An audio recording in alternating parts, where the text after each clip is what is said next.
வேளமுகத்தனை வேலனை பெற்றவள் ஆளிமுகுந்தனின் அன்பு சகோதரி ஊழி முதல்வனுக்கு கோர்பங்கிருந்தவள் வாலி சிவசக்தி மலர்ப்பதம் வாழ்கவே கவனரை காட்டிடும் தற்பரன் பவவினை நீக்கிடும் தயாபரன் நவமணி நாயகி நல்கிய புத்திரை சோர்நாதர் சேவடி போற்றுவா எல்லாம் வல்ல நல்லைக்கந்தன் பெருமானுடைய பாதாரவிந்தங்கள் பணிந்து கொண்டு அதி அற்புதமான நல்லைக்கந்தனுடைய ரத உற்சவத்திலே நாங்கள் நின்று கொண்டிருக்கின்றோம். நல்லைக்கந்தனுடைய திருவடிகளையும் அடியனுடைய குலதெய்வம் குருநாத சுவாமிகளையும் ஆத்மீக குருவள்ளல் அருக்கை விநாசித்தம்பி புலவரியா அவர்களும் திருப்பொற்பாதங்களை பணிந்து கொண்டு அற்புதமான இன்றைய இந்த நல்ல நாளிலே ரத உற்சவ நிகழ்வுகளை நேரடியாக நேரலை ஊடாக தருவதிலே வரணியூர் சைவ புலவர் ஸ்ரீ கமலநாத நான் மட்டத்தை மகிழ்ச்சி அடைகின்றேன். பெருமானுடைய திருவருளோடு மிக அற்புதமாக சரியாக 2 நிமிஷம் இருக்கிறது. 7 மணியளவிலே பெருமான் இந்த ராஜகோபுரத்தாலே புறப்பட்டு வருகின்ற அந்த ராஜகம்பீரமான அந்த அற்புதமான காட்சியை காண்பதற்கு மெய்யடியார்கள் எல்லோரும் அந்த ராஜகோபுரத்தை நோக்கி பார்த்து கொண்டிருக்கின்ற காட்சியை நாங்கள் பார்க்கின்றோம். ராஜகோபுரத்தினுடைய மேலே மணிமண்டபத்தின் மேலே மிக அற்புதமான அந்த மன்னர்களுக்கு முன்னைய காலத்திலே பெரிய தெய்வங்களுக்கு உபச்சாரம் கொடுப்பது போல கண்டை குழல் இவற்றை வைத்து ஊதிக்கொண்டிருக்கின்ற அற்புதமான காட்சியை நாங்கள் காணக்கூடியதாக இருக்கிறது. பெருமானுடைய திருவருள் மிகவும் மகோன்னத மிக்க காட்சியாக நாங்கள் பார்க்கிறோம். 6 தடந்தோள் வாழ்க, ஆறுமுகம் வாழ்க, வெப்பை கூர்சை தனிவேல் வாழ்க, குக்குடம் வாழ்க, செவ்வேல் ஏறிய மஞ்ச வாழ்க, ஞானதன் அணங்கும் வாழ்க, மாறிலா வள்ளி வாழ்க, வாழ்க சீரடியார் எல்லாம் என்று கச்சியப்பர் கந்தபுராணத்திலே மிக அற்புதமாக குறிப்பிட்டார். அந்த கச்சியப்பர் சொன்னது போல அந்த ஆறுமுக தரிசனம் இன்றைய தினம் மிக அற்புதம் வாய்ந்ததாக பார்க்க வேண்டும் என்பதற்காக லட்சக்கணக்கான அடியவர்கள் இங்கே திரண்டிருக்கின்ற சிறப்பை பார்க்கிறோம். ராஜகோபுரத்திலே அந்த வேலிலே அற்புதமான சேவல் கொடி இந்த காற்றுக்கு அசைந்து ஆடிக்கொண்டிருக்கிறது. இதோ அரோகரா என்ற இந்த நாதகானம் முழங்க அந்த கோபுர வாசலாலே பெருமான் ஆறுமுக சுவாமி வருகின்ற அந்த அதிஉன்னதமான காட்சியை நீங்கள் பார்க்கலாம். பெருமானுடைய திருவருளோடு சரியாக 7 மணியளவிலே பெருமான் இங்கே அற்புதமாக தேருக்கு ஆரோகணித்து வந்துவிட்டார். அவருடைய அந்த 6 முகத்தினுடைய அழகுகள் எங்களுடைய வார்த்தைகளாலே சொல்ல முடியாத அளவுக்கு மிகவும் மகோன்னதமாக இருக்கிறது. அங்கே மேலே மணிமண்டபத்தில் இருந்து தேவாதி தேவர்கள் பூமாரி சொலிய கந்த பெருமான் ஆறுமுக சுவாமி நல்லியம்பதி பெருமான் தேரிலே ஆரோகணிப்பதற்காக அவர் ராஜகம்பீரமாக புறப்பட்டு கொண்டு வருவதை நாங்கள் பார்க்கிறோம்.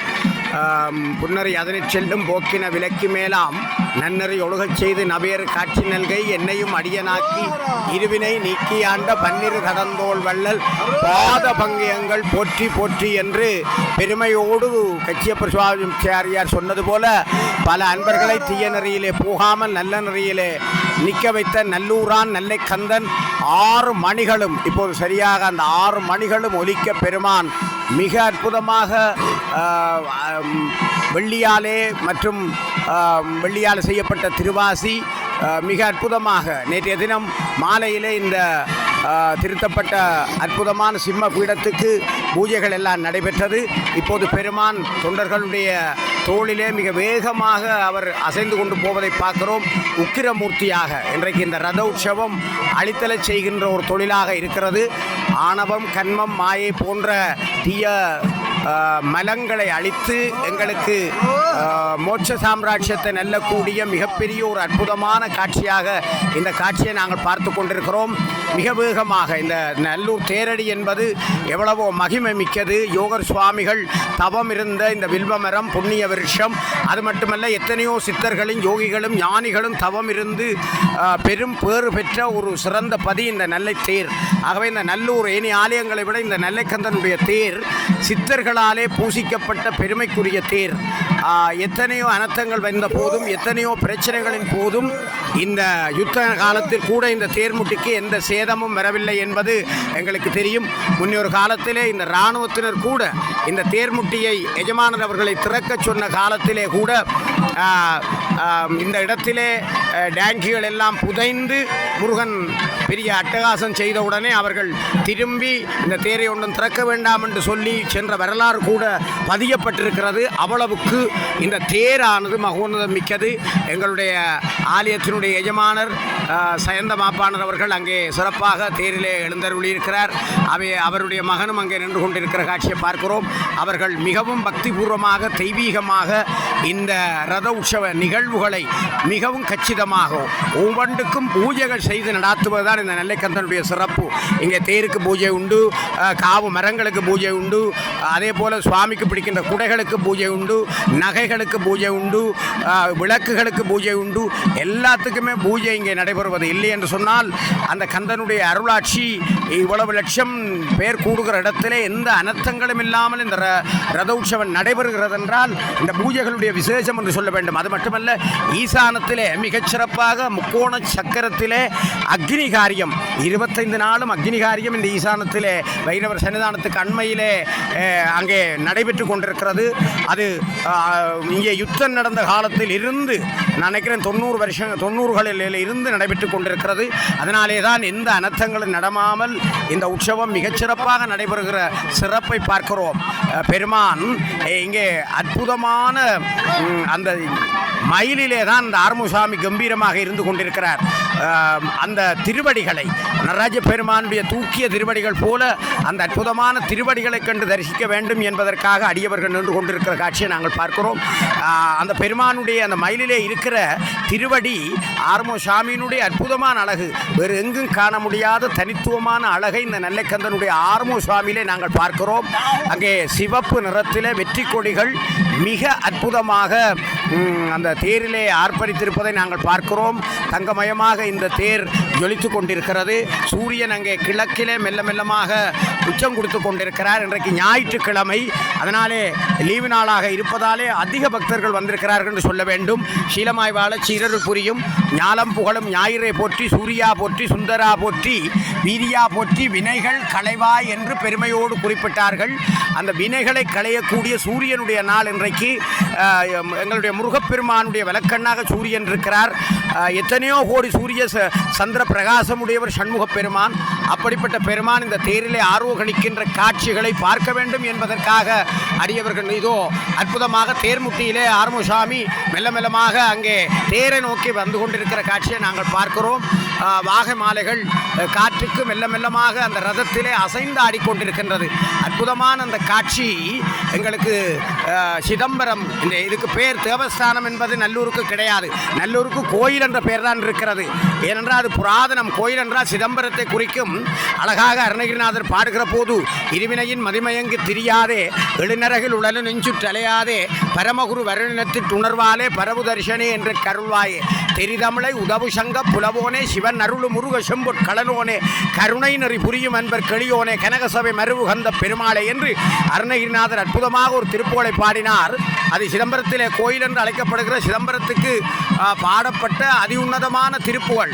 அந்த சிதம்பர திருப்புகழிலே இருவினையின் மதிமயங்கி தெரியாது என்று குறிப்பிட்டார். நல்வினை தீவினை என்று சொல்லப்படுகிற இரண்டு வினைகளுக்குள்ளே நாங்கள் மதிமயங்கி திரியாமல் மிக அற்புதமாக நல்வினையின் தீவினையை சமனாக கருதி இருந்தால்தான் முருகனுடைய திருவடிகளை அடையலாம் என்பது அருணகிரிநாதருடைய வாக்கு.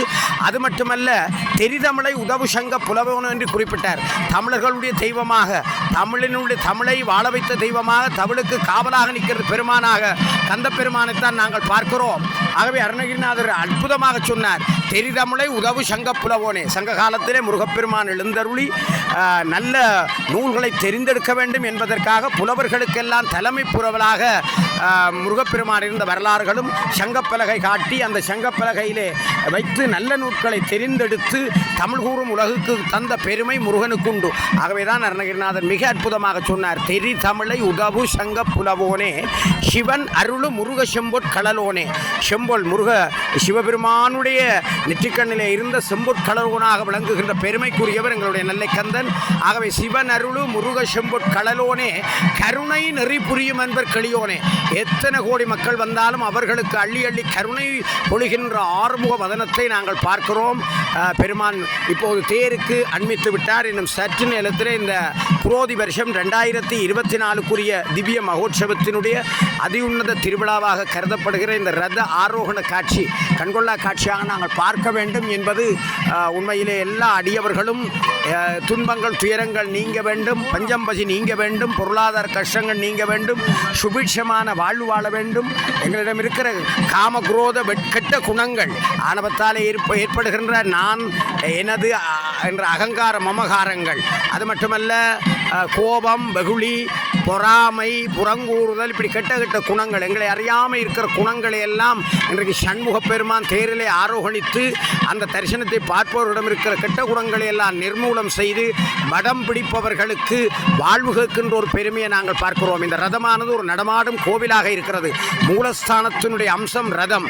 ஆகவே ரதத்திலே கிட்டே போய் முருகப்பெருமானை தரிசிக்கிற போது எருவரையிலே அண்மையிலே போய் தரிசித்த அந்த பாக்கியத்தை நல்லைக்கந்தர் எங்களுக்கு தருகிறான். மடம் பிடித்து இழுக்கிற போது எங்களுடைய வாழ்க்கை மேடு பள்ளம் நிறைந்தது. அமாவாசை பௌர்ணமி போல வாழ்க்கையிலே இன்பமும் துன்பமும் வரும். இவை மாறி மாறி வந்து கொண்டிருக்கும். துன்பம் வருகிற போது நாங்கள் துவண்டு வேதனை அடைந்து வாழ்க்கையிலே வெறுத்து தற்கொலை செய்கிற அளவுக்கு வருகிறது. அந்த நிலை வராமல் போவதற்காகவும் இன்பம் வருகிற போது நாங்கள் எங்களை மறந்து அற்பனுக்கு பவுசு வந்தால் அர்த்தராத்தில் குடைபிடிப்பான் என்பது போல நாங்கள் அந்த சந்தோஷத்திலே கூத்தாடாமல் ஒரு அளவிலே நாங்கள் இருக்க வேண்டும் என்பதற்காக நல்லைக்கந்தன் மிக அற்புதமான இந்த ரதத்திலே ஆரோகணித்து எங்களை நன்னறிப்படுத்துகின்ற ஒரு பெரிய விஷயமாக நாங்கள் பார்க்கிறோம். இதோ மெல்ல மெல்லமாக அந்த ஆறுமுகசாமி அங்கே தேரை நோக்கி எழுந்தருளி கொண்டிருக்கிற அற்புதமான காட்சியை பார்க்கிறோம். அடியவர்கள் கொடுத்த அந்த நிதியாலே கந்த பெருமானுக்கு எவ்வளவோ நகைகள் செய்யப்பட்டு அந்த நகைகள் அலங்கார கந்தன், இந்த அலங்காரா நல்லூரா என்ற வாசகம் இங்கே பிள்ளைகள் தொடக்கம் சிவாச்சாரியார்கள் வரை எல்லோருமே ஒலித்து கொண்டிருக்கின்ற ஒரு பெருமைக்குரியது. ஆகவே அந்த அலங்காரா நல்லூரா என்று சொல்லப்படுகிற அந்த பெரும் பேறுகளை நாங்கள் நினைத்து பார்க்கிறோம். இந்த வாசகங்கள் வாழ்க சீர் அடியார் என்று அழகாக கச்சியப்பர் சொன்னது போல இந்த சீரடியார்கள் எல்லாம் நாங்கள் வாழ வேண்டும் என்று தான் பிரார்த்தனை பண்ணுகிறோம். அடியவர்கள் மிக பக்தியோடு நிற்கிறார்கள். பக்தியால் யானுனை பலகாலும் பற்றியே மாதிரி புகழ்பாடி முத்தனா மாறனை பெருவாழ்வின் முத்தியே சேர்வதற்கருள்வாயே உத்தமதான சற்குணன்னேயா ஒப்பிலா மாமணி கிரிவாசா வித்தகா ஞான சக்தினிபாதா வெற்றிவேலாயுத பெருமாளை என்று பெருமையோடு கந்தனை குறிப்பிடுவார்கள். ஆகவே பக்தியோடு அடியவர்கள் இங்கே எல்லோரும் உள்ளத்திலே ஆறுமுகசாமியை மனதிலே நினைத்து கொண்டு வசந்த மண்டபத்திலே பூஜை நடைபெறுகிற போது கூட அந்த அரோகரா என்ற ஓசை வானை பிளக்கக்கூடிய அளவில் இருந்தது. அந்த அரோகரா என்ற ஓசையை சொல்லிக்கொண்டே அந்த பெருமானுடைய பேரருளை பெற்றுவிட வேண்டும் என்பதற்காக அடியவர்கள் அங்கே மனம் வாக்கு காயம் எல்லாம் நாவாலே முருகனுடைய நாமத்தை சொல்லுகிறார்கள். இன்றைக்கு காலையிலே எவ்வளோ பேர் இந்த கோவிலை சுற்றி அங்கப்பிரதம் செய்தார்கள். அது மட்டுமல்ல மனம் ஆறுமுகசாமியை நினைத்து கொண்டிருக்கிறது. ஆகவே சொல்லப்பட்ட எல்லாம் உடல் பொருள் ஆவி எல்லாம் கந்தனுக்கு சமர்ப்பிக்கிற நிலையில் பக்தியால் யானுனை பலகாலும் பற்றிய மாதிரி புகழ்பாடி இங்கே மிக அற்புதமானது. வசந்த மண்டப பூஜைக்கு முன்பு திருப்புகழ் படிக்கப்படும். அந்த திருப்புகழ் படித்த முடிந்த அளவிலே பூஜை நடைபெறும். ஒரு பக்திபூர்வமான அம்சம். நல்லைக்கந்தனுடைய ஆலயத்திலே நாதகானங்களிலே எந்த சினிமா பாட்டுக்களோ எவற்றுக்கோ இடமில்லை. எல்லாமே இங்கே பக்திபூர்வமானவை. அந்த பக்திபூர்வமானதாலே அருணகிரிநாதர் பாடியது போல பக்தியால் யானுனை பலகாலும் பற்றியே மாதிரி புகழ்பாடி உலகத்திலே எல்லா கோவில்களுக்கும் ஒரு முன்னுதாரணமாக நேரம் தவறாது பூஜை, அந்த நேரத்துக்கு முதன்மை கொடுத்தல். கடவுளுக்கு அடுத்தது உலகத்திலே நேரத்துக்குத்தான் முக்கியத்துவம் கொடுப்பார்கள். கடவுளுக்கு அடுத்தது நேரம். அந்த நேரத்தை காலத்தை மதிக்காதவன் உலகத்திலே வாழ முடியாது. அந்த காலபுருஷ தத்துவத்தை மதிக்கின்ற ஒரு சிறப்பு நல்லைக்கந்தனுடைய ஆலயத்திலே நேரம் தவறாமல் பூஜை நடைபெறுகிறது. மணி அடிக்கிற போது பூஜை முறைப்படியான எல்லாத்துக்கும் தனித்தனி நெய்வேத்தியம். இப்போது பல ஆலயங்களிலே ஒரு நெய்வேத்தியத்தை எல்லா சுவாமிக்கும் கொண்டு போய் சில அர்ச்சகர்கள் அந்தணர்கள் பூஜை செய்வார்கள். ஆனால் நெல்லையம்பதியிலே தனித்தனியாக நெய்வேத்தியம், ஒவ்வொரு சுவாமிக்கும் தனித்தனியாக நெய்வேத்தியம் செய்கிற ஒரு முறை இது கூட மற்ற ஆலயங்களுக்கு எடுத்துக்காட்டாகத்தான் இருக்கிறது. ஏனைய ஆலயங்களிலே ஒரு கிண்ணியிலே நெய்வேத்தியத்தை வச்சு அது எல்லா சுவாமிக்கும் நெய்வேத்தியம் பண்ணுவார்கள். அதெல்லாம் ஆகமத்திலே சொல்லப்படவில்லை, தவறான காரியம். ஆனால் நல்லூரில் அப்படி இல்லை. அது அந்த நெய்வேத்தியம் வைக்கிற முறை, அந்த நெய்வேத்தியம் பண்ணுகிற முறைகள் எல்லாமே தனித்துவம் மிக்கவை. அதனாலே தான் இங்கே கந்தனுடைய அருளாட்சி மிக மிக அற்புதமாக இருக்கிறது. இங்கே கேளிக்கைகளுக்கு இடமில்லை. பக்திபூர்வமாக அருணகிரிநாதர் பாடியது போல பக்தியால் யானுனை பலகாலம் பற்றிய மாதிரி புகழ் பாடி என்று சொன்னார். அந்த பக்தி நிலையிலே தான் நாங்கள் வழிபாடு செய்கிற ஒரு அதி உன்னதம் இந்த நெல்லைக்கந்தனுடைய ஆலயத்திலே பார்க்கிறோம். அரோகரா, நல்லூரானுக்கு அரோகரா. இதோ இந்த குரோதி வருஷம் 2024க்குரிய அதி உன்னத திருவிழாவாக சுவாமி இப்போது தேரிலே ஆரோகணித்து விட்டார். அங்கே சிவப்பு திரைச்சீலை சுற்றி தேரை கட்டப்பட்டிருக்கிறது. சுவாமியை அங்கே தேரில் இருக்கிற ராஜசிம்ம பீடத்திலே பிணைத்து விட்டார்கள். இந்த ரதத்தை பார்க்கிறோம். ரதத்திலே 3 முக்கியமான அம்சங்கள் இருக்கிறது. கீழே இருக்கிற பகுதி பிரம்மபாகம், நடுவில் இருக்கிற பகுதி விஷ்ணுபாகம், மேலே இருக்கிற முடி ருத்ரபாகம் என்று சொல்லப்படும். பிரம்மா, விஷ்ணு, ருத்ரன் 3 அம்சம் பொருந்திய ஒரு நிலையிலே இந்த தேர் இருக்கிறது. 3 சுவாமிகளுக்கு முருகப்பெருமான் அருள் புரிந்திருக்கிறார். பிரம்மதேவரை குட்டி சிறையிலே வைத்து பிரம்மதேவருக்கு ஆணவத்தை அடக்கி ஓமென்ற அந்த பொருளை கேட்டு பிரம்மதேவருக்கு சரியான சிறையிலே வச்சு சரியான பாடம் கொடுத்தவர் முருகப்பெருமான். ஆகவே பிரம்மாவும் சரஸ்வதியும் சண்முகப்பெருமானை வழிபட்டு பேரருள் பெற்றுக்கொண்டார்கள். இதே போல ஸ்ரீமன் நாராயண பெருமானுக்கும் முருகப்பெருமான் அருள் கொடுத்த வரலாறுகளை சுப்பிரமணிய பராக்கிரமம் சொல்லுகிறது. அதாவது வாரகோன் மத்த பங்க மூர்த்தி, கூர்ம பங்க மூர்த்தி என்ற 2 மூர்த்தங்களை பற்றி சுப்பிரமணிய பராக்கிரமம் சொல்லுகிறது. மகாவிஷ்ணுமூர்த்தி கூர்ம அவதாரம் எடுத்து கடலுக்குள்ளே அட்டகாசம் புரிந்து பல மக்களை நீராலே அழித்து கொண்டிருந்த போதெல்லாம் அடியவர்கள் சிவனடியார்கள் எல்லாம் போய் தேவர்கள் எல்லாம் சிவபெருமானிடம் முறையிட்ட போது சிவபெருமான் முருகனைத்தான் மகாவிஷ்ணுமூர்த்தியை அடக்குவதற்கு இரும்பு இலக்கியோடு அனுப்பினார். முருகப்பெருமான் வேகமாய் கடலுக்கரையிலே போய் தன்னுடைய தம்பியாகி ஐயனார், ஹரிகரபுத்திரனாகி ஐயனாரையும் கூட்டிக் கொண்டு போய் அங்கே துள்ளி குதித்து அட்டகாசம் விட்டு கொண்டிருந்த நாராயண பெருமான் ஆமை வடிவத்திலே இருந்து அட்டகாசம் விட்டு கொண்டிருந்த அவரை, அது பெரிய வரலாறு, சுருக்கி சொல்லுகிறேன், அவரை தூக்கி கரையிலே போட்டு அந்த ஆமை ஓட்டை பிரித்து எடுத்து அதை கொண்டு வந்து சிவனிடம் கொடுத்தார் முருகப்பெருமான். அந்த இடத்திலே முருகப்பெருமானுடைய சண்முகப்பெருமானுடைய பராக்கிரமம் சுப்பிரமணிய பராக்கிரமத்திலே எடுத்து கொடுக்கப்படுகிறது. அந்த நேரத்திலே தான் பிழையான வழியிலே நின்று மக்களை துன்பப்படுத்திய போது, ஆமைக்குள்ளே இருந்து துன்பப்படுத்திய வேளையிலே அந்த ஆமையை அடக்கி அருள் புரிந்தவர் முருகப்பெருமான். அந்த ஆமையை கொண்டு வந்து தந்தையார் சிவனிடம் கொடுக்கிற போது சிவபெருமான் அந்த ஆமையோட்டை அணிந்து கொண்டார் மாலையாக. அந்த இடத்திலே நாராயண பெருமானுக்கு முருகப்பெருமான் அருள் செய்ததை சுப்பிரமணிய பராக்கிரமத்திலே சதாவதானி கதிரவேற் பிள்ளை அற்புதமாக எடுத்து கூறுகிறார். அதே போல இந்த கூர்ம பங்கமூர்த்தி போல பாரகோன் மத்த பங்கமூர்த்தி, அதே போல கூர்ம பங்கமூர்த்தி கூர்ம அவதாரம், பன்றி அவதாரம் எடுத்து மிகப்பெரிய அட்டகாசம் எல்லாம் செய்து கொண்டிருந்தார் ஸ்ரீமன் நாராயணமூர்த்தி. பூமாதேவியை காப்பாற்றுவதற்காக அவர் இரணியசுவை காப்பதற்காக மச்ச அவதாரம் எடுத்தார். அதே போல கூர்ம அவதாரம் எடுத்து பன்றியாக மண்ணுக்குள்ளே தோண்டி கொண்டு போனார். கூர்மமாக எடுத்தவுடனே அவர் ஆணவ மிகுதியாலே அந்த முரட்டு பன்றி எல்லாரையும் அடித்து துன்புறுத்தியது, பலரை வேதனைப்படுத்தியது, குடலை புடுங்கி எறிந்தது. எல்லாரும் சிவனிடம் போய் முறையிட்ட போது அந்த நேரத்திலே சிவபரம்பொருள் முருகனைத்தான் அனுப்பினார் அந்த பன்றியை அடக்கி கொண்டு வர சொல்லி. முருகப்பெருமான் மிக வேகமாக வேலாயுதத்துடன் போய் பன்றியை அடக்கி பன்றியினுடைய கொம்புகளை முறித்து கொண்டு வந்து சிவனிடம் கொடுத்தார். அந்த நிலையிலே கூர்மத்தை அடக்கியது முருகப்பெருமான். ஆகவே ஸ்ரீமன் நாராயணமூர்த்தியை 2 சந்தர்ப்பங்களிலே அடக்கி அவரை தீய நெறியிலே போகாமல் நல்ல நெறியிலே நிறுத்தியவர் யாரு என்று கேட்டால் இந்த முருகப்பெருமான். ஆகவே விஷ்ணுவுக்கும் அனுக்கிரகம் புரிந்திருக்கிறார் முருகப்பெருமான். அடுத்தது ருத்ரன், சிவனுக்கு மிக மகோன்னதம், தந்தைக்கே உபதேசம் செய்த பெருமான், தன் தந்தைக்கே குருவாக இருந்த மிகப்பெரிய மகோன்னதம் இருக்கிறது. இது அருணகிரிநாதர் பல இடங்களில் அவர் அழகாக பாடியிருக்கிறார். இசைந்த ஏறும் கரியுரி போர்வையும் எழில்நேரும் இலங்கு நூலும் புலியதலாடையும் மழுமானும் அசைந்ததோடும் சிரமணி மாலையும் முடிமீதே அணிந்த ஈசன் பரிவுடன் மேவிய குருநாதா, உகந்த சூரர் கிளையுடன் வேறற முனைவோனே, உகந்த பாச கைரோடு தூதுவன் அறியாதே அசந்த போதன் துயர்கட மாமையில் வரவேணும் அமைந்த வேலும் புயமிசை மேவிய பெருமாளே என்று அழகாக ஒரு திருப்புகழிலே அருணகிரிநாதர் குறிப்பிட்டார்.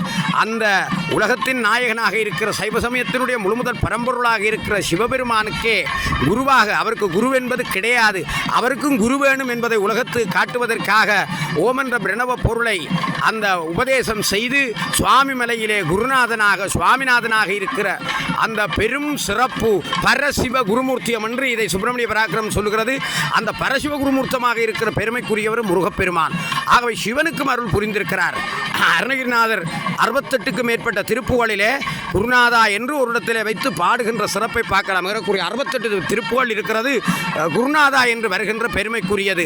இறுகு மணிமுலை மருவு தரளமும் எரியும் ஊழ்மதி நிலவாலே இரவில் எனதுயிர் கவர வருகுழல் இசையில் உருகடல் அலையாலே தனுகன்றதிபதி மதனன் விடுகொடி சரமில் எளியனும் அழியாதே கருண மணிபொழில் அருண நகருற சைலமிசையில் வரவேணும் முருகுதிரியுரம் அருகுகணலம் முருவலுடையவர் குருநாதா முடிய கொடுமுடி அசுரர் பொடிபட முடுகு மரகத மயல்வீரா குறவர் மடமகள் அமிர்த கணதன குடுபடும் ஒரு திருமார்வா முடிய சுடர்லை தனையும் எழுகடல் குருக விடவல பெருமாளே என்று வல்லினத்திலே மிக அற்புதமான ஒரு திருப்புகளை முருகப்பெருமான் மீது குருநாதரை மீது பாடுகிறார் அருணகிரிநாதர். அப்படிப்பட்ட பெருமைக்குரிய பெருமான் கந்தன். ஆகவே இந்த தேரில் இருக்கிற மும்மூர்த்திகளுடைய அம்சத்துக்கும் முருகன் அருள் புரிந்திருக்கிறான். இன்றைக்கு இந்த தேரை தரிசிக்கிற போது நடமாடும் கோயிலாக நெல்லை கந்தனுடைய மூலாலயத்தினுடைய அம்சத்தை சிந்திக்க வைக்கிற அதே நேரம் பிரம்மா விஷ்ணு ருத்ரன் அவர்களுடைய சக்தியாகிய சரஸ்வதி அம்பிகை மகாலட்சுமி பூமாதேவி உமையம்மையார் எல்லோருடைய அனுக்கிரகத்தையும் ஒரே நேரத்தில் தரக்கூடிய அம்சம் இந்த ரதத்திலே இருப்பதை நாங்கள் பார்க்கிறோம். அவ்வளவுக்கு ஒரு மகோன்னதம் மிக்கது இந்த ரதம். இந்த திரை எப்போது விலகும் முருகனுடைய ஆறுமுக சுவாமியினுடைய தேரிலே இருக்கிற அந்த தரிசனத்தை பார்ப்போம் என்று அவர்கள் எல்லா அடியவர்களும் நின்று கொண்டிருக்கிற ஒரு தனித்துவத்தை பார்க்கிறோம். கந்தனுடைய இந்த திவ்ய வதனம் மிகச் சிறப்பானது. ராஜகோபுரங்களிலே இருக்கிற கொடிகள் பட்டோலை விட்டு அசைந்து கொண்டிருக்கிற காட்சியை பார்க்கிறோம். குபேர ராஜகோபுரம், அதே போல குபேரர் கட்டை கோபுரம், அதே போல முன்னுக்கு இருக்கின்ற பஞ்சதள கோபுரம், அதே போல கிளிக்கோபுரம், எல்லாவற்றிலும் இருக்கின்ற மிக அற்புதமான இந்த கொடிகள் அசைந்து ஆடிக்கொண்டிருக்கின்றது. அது கந்தனுடைய பெரு அரோகரா. இதோ அற்புதமாக அங்கே திரை விலகிவிட்டது. திரை விலகிய இந்த நேரத்திலே அங்கே ஆறுமுக சாமியினுடைய அழகான இந்த தரிசனத்தை அடியவர்கள் எல்லோரும் பார்த்து அரோகரா என்று சிறப்பிக்கின்ற ஒரு சிறப்பை பார்க்கிறோம். அங்கே பஞ்சாரார்த்திகள் காண்பிக்கப்பட்டு கொண்டிருக்கிறது. அடியவர்கள் எல்லோரும் அங்கே பிரதம சிவாச்சாரியார்கள் சுற்றி எங்களுடைய வைகுந்த குருக்கள் அவர்கள் சிவஸ்ரீ வைகுந்த குருக்கள் அவர்கள் மிகச் சிறப்பாக அங்கே 6 முகங்களுக்கும் அந்த பஞ்சாராத்தியை காட்டிக் கொண்டிருக்கிறார். இன்னும் சற்று நேரத்திலே அங்கே வடம் நகர்ந்து தேர் நகர இருக்கிறது. தேர் வாழ்க்கையை தேர்ந்தெடு என்பதை குறிக்கிறது தேர். அது மட்டுமல்ல, இந்த விஷ்ணு பாகத்திலே முருகப்பெருமான் அமர்ந்திருப்பதாலே தன்னுடைய மாமியாராகிய பூமாதேவி மகாலட்சுமியின் ஊடாக நிறைந்த பேரருளை அவர் எல்லாருக்கும் தருவார் என்பதிலே எங்களுக்கு சந்தேகமில்லை. பெருமானுடைய திருவருளோடு இந்த ரதம் நகர இருக்கிறது. அந்த ரதம் நகருகிற காட்சி இப்போது கட்டியம். மீண்டும் நாங்கள் இன்னொரு வர்ணனையிலே கலந்து கொள்வோம் என்று கூறி எங்களிடமிருந்து விடைபெற்றுக் கொள்வது வரணியூர் சைவப்புலவர் சி.க. கமலநாதன். நன்றி, வணக்கம்.